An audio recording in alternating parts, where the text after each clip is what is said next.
Greetings, my name is Kyle Shavasta, and I am the Public Programs Manager here at the Community Health Training Alliance, otherwise known as CHTA, CHTA for short.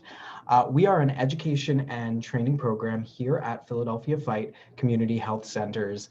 Myself, along with Dr. Tashina Reeder, CHTA's director, just want to let you know what we have coming down the pike for you in the next upcoming months.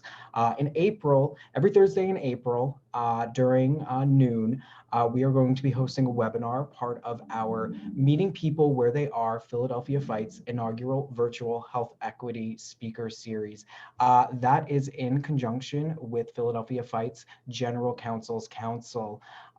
With that program, we plan to discuss the practical steps needed to be taken towards getting to true health equity. So save the date for that. That's once again every Thursday in April at noon. So we'll have more information on that soon.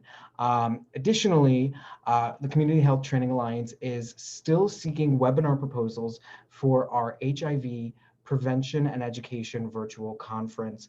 That's going to be taking place all throughout June. We're going to be hosting about 3 webinars a week. And with that conference, we plan to look at racial and social inequities in healthcare. And we hope to unpack the social determinants that impact health outcomes. So once again, we are still accepting webinar proposals, so it's not too late.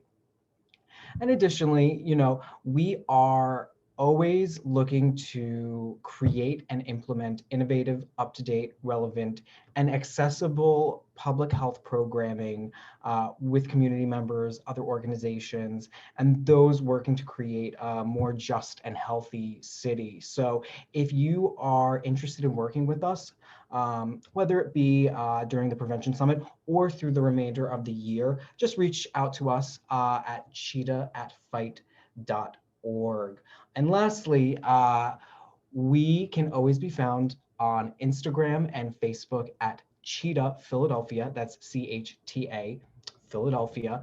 And there you can find more information about all of our programming, in addition to Cheetah developed infographics discussing relevant and current healthcare topics. Last week, we discussed the new CDC guidelines for folks who are fully vaccinated. And this week, we hope to have something up to date for you. So stay tuned, scroll below for more information, and we hope to hear from you soon. Have a good one.